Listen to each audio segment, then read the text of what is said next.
ইয়াশ রুমে আসছিল, তখন ধাক্কা লাগলো কারোর সাথে। সামনের মেয়েটা ভাবলো ইয়াশ ধরে নেবে ওকে, কিন্তু ইয়াশ দাঁড়িয়ে আছে সেই আগের মতোই। মেয়েটা দপ করে পড়ে গেল মেঝেতে, কোমরে হাত দিয়ে ইয়াশের মুখপানে তাকিয়ে বলল সে, এটা কি হলো ইয়াশ? আমার সামনে ধপ করে এক আলুর বস্তা পড়ল। কি? আমি আলুর বস্তা? তাছাড়া কি? কথাগুলো ফোনের স্ক্রিনের দিকে দৃষ্টি রেখেই বলল ইয়াশ। কথা বলার শেষে চলে যাচ্ছিল নিজের রুমে। মেঝেতে বসে থাকা রোহি উঠে দাঁড়িয়ে ডেকে বলল ইয়াশকে, আমি কি দেখতে এতটাই খারাপ ইয়াশ? আমার দিকে তাকালে কি পাপ হতো তোমার? ইয়াশের পা জোড়া থেমে গেল, এগিয়ে এলো রোহির কাছে।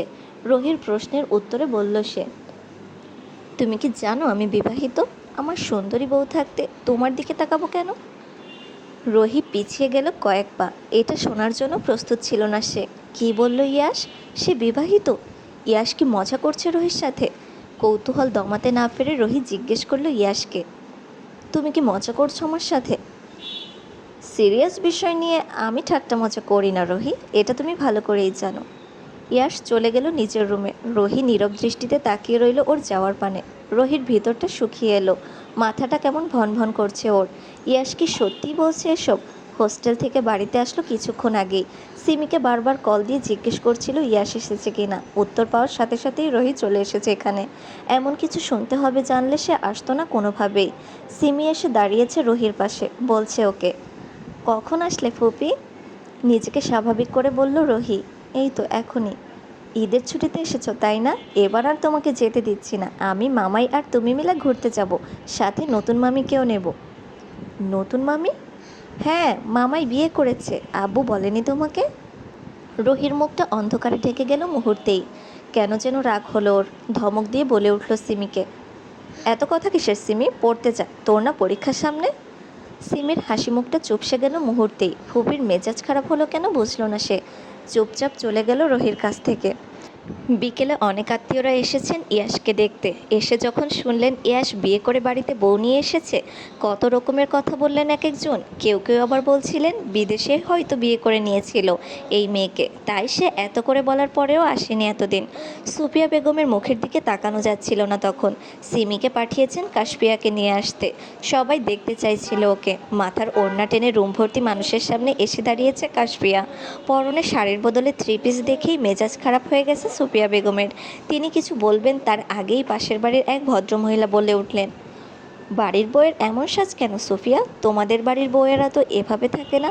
তাছাড়া এই মেয়ের বয়সও তো আমাদের সিমির মতোই হবে। যাই বলো, ইয়াসের পাশে এই মেয়েকে মানায় না। কাশপিয়ার কানে গেল কিছু কথা। অস্বস্তি হচ্ছে ওর এসব শুনে। মাথাটা নুইয়ে নিয়েছে তখনই। সুফিয়া বেগম উঠে এলেন কাশপিয়ার কাছে। আস্তে আস্তে বললেন ওকে, এই মেয়ে, শাড়ি পরতে বলেছিলাম না তোমাকে? এসব কি পরেছো? আমার গুণধর ছেলে কি তোমাকে শিখিয়ে দিয়েছে মা যা বলবে তার উল্টোটা করবে?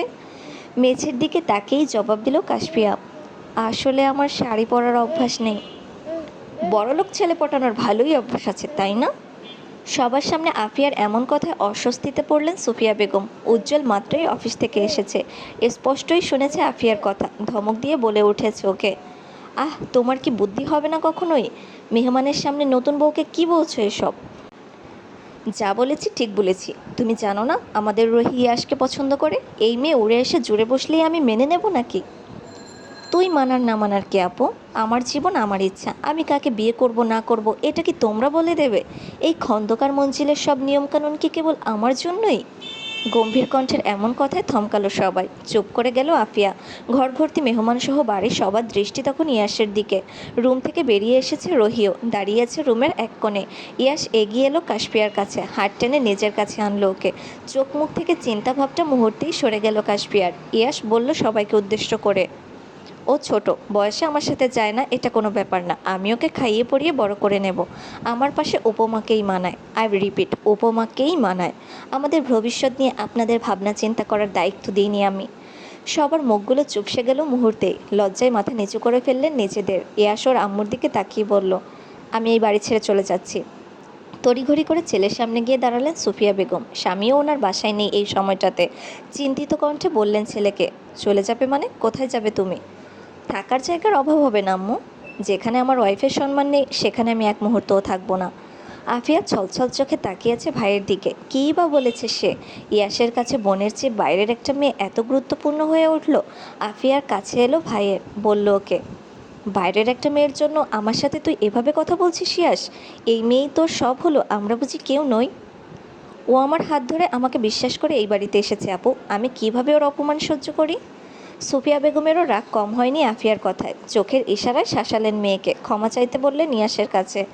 আফিয়া ভাইয়াকে বড্ড ভালোবাসে, চাইছে না কোনোভাবেই বাড়ি ছাড়া হোক সে। ইচ্ছা না থাকলেও সরি বলেছে কাশপিয়াকে। কাশপিয়ার কেমন খারাপ লাগলো আফিয়ার জন্য। কিছু বলতে নিলেই ইয়াস চোখের ইশারায় চুপ থাকতে বলল ওকে।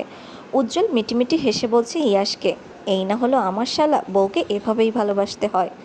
ইয়াস কথা বলল না, চুপচাপ দাঁড়িয়ে রইল ওখানেই, চোখ মুখে রাগ স্পষ্ট। সুফিয়া বেগম জানেন ছেলের রাগ সম্পর্কে, হাতে পায়ে ধরে বোঝালেন ওকে। ইয়াসও মানল মায়ের কথা, কাশপিয়ার হাত ধরে নিয়ে গেল ওকে রুমে। পুরোটা সময় রোহি একধানে তাকিয়ে আছে কাশপিয়ার দিকে। মেয়েটার কি ভাগ্য, সে প্রতিনিয়ত যে মানুষটাকে চাইলো, এই মেয়েটা কষ্ট ছাড়াই তাকে পেয়ে গেল। কি আছে মেয়েটার মধ্যে? কিছু তো একটা আছে, নইলে ইয়াসের মতো গম্ভীর বদমেজাজি একটা মানুষ তার প্রেমে মজে। কিভাবে সবার থেকে সুন্দর করে প্রোটেক্ট করলো মেয়েটাকে। রোহির যে হিংসা হচ্ছে কাশপিয়ার ভাগ্যের ওপর, এই ভাগ্যটা ওর হলো না কেন? চোখ গড়িয়ে দুফোঁটা পানি পড়ল রোহির, কাউকে তা বুঝতে না দিয়ে চলে গেল রুমে। সময় গড়িয়েছে 2-3 দিন। বাড়িতে কত আয়োজন চলছে ঈদের। হ্যাঁ, কালকেই ঈদুল আজহা। মামাকে ছেড়ে এই বাড়িতে কাশপিয়ার প্রথম ঈদ। ভাইয়ের সাথে কথা হয় না ওর অনেক দিন। ইয়াসের হাত ধরে এই বাড়িতে আসার কারণটাই সে নিজের ভাইকে খুঁজে পাওয়া। যত দ্রুত সম্ভব কাশপিয়াকে যোগাযোগ করতে হবে ওর ভাইয়ের সাথে, নইলে যে কোনোভাবেই শান্তি পাচ্ছে না মনে। কত কি ভাবতে ভাবতে ঘুমিয়ে পড়েছে কখন নিজেও জানে না কাশপিয়া। ইয়াস আস্তে আস্তে হেঁটে রুমে এসেছে ওর, পরক্ষণেই আবার নিজেকে বকাচকা দিয়ে মনে মনে ভাবছে, নিজের রুমে এমন চোরের মতো ঢুকলো কেন রে সে? নিজের ভাবনায় নিজেই বিরক্ত হলো ইয়াস। এগিয়ে গিয়ে সোফার পাশে সেন্টার টেবিলের ওপর কয়েকটা শপিং ব্যাগ রাখলো। সবগুলোই এনেছে তার উপমার জন্য। মেয়েটাকে ডাকতে যাবে তখনই দেখলো বেঘুরে ঘুমোচ্ছে মেয়েটা।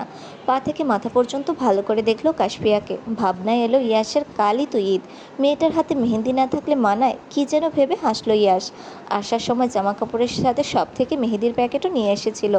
কাশপিয়ার কাছে এসে মেঝেতে বসলো হাঁটু গেড়ে।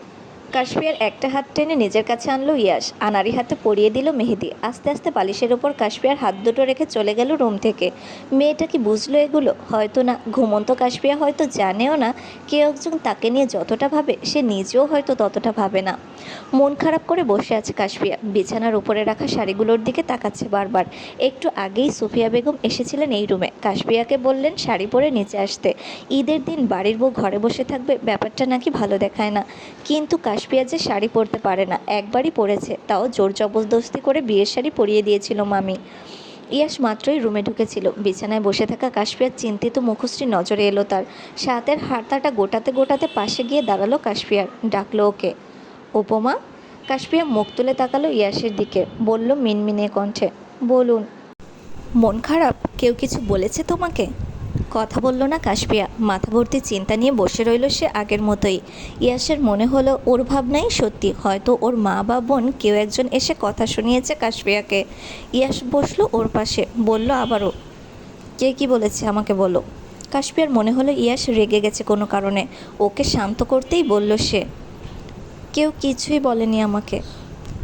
তাহলে এভাবে মন খারাপ করে বসে আছো যে? তোমার ভাইয়াকে আমি নিয়ে আসবো, অপেক্ষা করো কিছুদিন। ভাইয়ার জন্য মন খারাপ হয়নি। তাহলে? আমি শাড়ি পরতে পারি না। ইয়াসের মনে পড়লো এখন, ওর আম্মুই তখন হম্বিতম্বি করছিলেন শাড়ি পরা নিয়ে। ইয়াস হয়তো বুঝলো কি হয়েছে, কী যেন ভেবে হাসলো সে, বলল কাশপিয়াকে, আমি হেল্প করব। কাশপিয়ার কেমন লজ্জা হলো ইয়াসের কথায়, ফটাফট মাথা দুলিয়ে না না করে বলল ইয়াসকে, তার দরকার নেই। ভয় পেও না উপমা, আমি অতটাও খারাপ নই, বিশ্বাস করে দেখো একবার। ইয়াস যতক্ষণ কথা বলছে কাশপিয়া একধানে তাকিয়েছিল ওর মুখের দিকে। কি সুন্দর করে কথাটা বলল ইয়াস। দেখা হওয়ার পর থেকে এই প্রথম ইয়াসকে ভালোভাবে কথা বলতে দেখলো কাশপিয়া। তার ভাবনা তাহলে ভুল, ইয়াস মোটেও তিত করলা নয়, হাসতেও জানে লোকটা। ইয়াস বিছানা থেকে বেছে বেছে একটা নীল শাড়ি হাতে তুলে নিল, নিজের চোখ বেঁধে নিল কাশপিয়ার গায়ের ওড়নাটা দিয়ে, যত্ন করে ওকে শাড়ি পরিয়ে দিল। পুরোটা সময় কাশপিয়া কেবল দেখছিল ইয়াসকে। এই মানুষটাকে যত দেখছে ততই অবাক হচ্ছে সে। কিভাবে সুপারম্যানের মতো এসে সব সময় সব বিপদ থেকে বাঁচিয়ে নেয় তাকে। শাড়ি পরানো শেষে কুচি ধরতে বলল কাশপিয়াকে। চোখের বাঁধন খুলে মেঝেতে বসে কুচিগুলো ঠিক করে দিল ও। কাশপিয়া দাঁড়িয়ে আছে আয়নার সামনে, ইয়াশ তার ঠিক পেছনে। শাড়ির আঁচল টেনে কাশপিয়ার মাথায় দিয়ে দিল ইয়াশ। ঠোঁটের হাসি চওড়া হলো কাশপিয়ার। হুট করেই মেঝেতে বসে পায়ে হাত দিয়ে সালাম করলো ইয়াশকে। কি হচ্ছে বুঝতে না পেরে প্রশ্ন করলো ইয়াশ, আরে কি করছো? আজকে না ঈদ, প্রথম সালামটা আমি আপনাকেই করলাম। ইয়াশ হাসলো কেবল, কিছু না বলে রুম থেকে বেরিয়ে গেল। যেতে যেতে বুকের বাম পাশটায় হাত দিয়ে বলছে বিড়বিড় করে, পায়ে নয় উপমা, তুমি তো আমার এইখানটায় থাকবে। কখনো হৃৎপিণ্ডের ব্যথা হয়ে, কখনো আবার আমার ঠোঁটের কোণের হাসি হয়ে। কথাগুলো ভেবে আনমনে হাসলো ইয়াশ। কাশপিয়া চেয়ে রইল ওর যাওয়ার পানে। লোকটা দেখতে মন্দ নয়, ঠিক যেন সিনেমার হিরোদের মতো। কত সুন্দর করে উপমা নামে ডাকে তাকে। কাশপিয়া কি প্রেমে পড়ল এই তিতকরলার? নিজের ভাবনায় নিজেই হাসলো কাশপিয়া।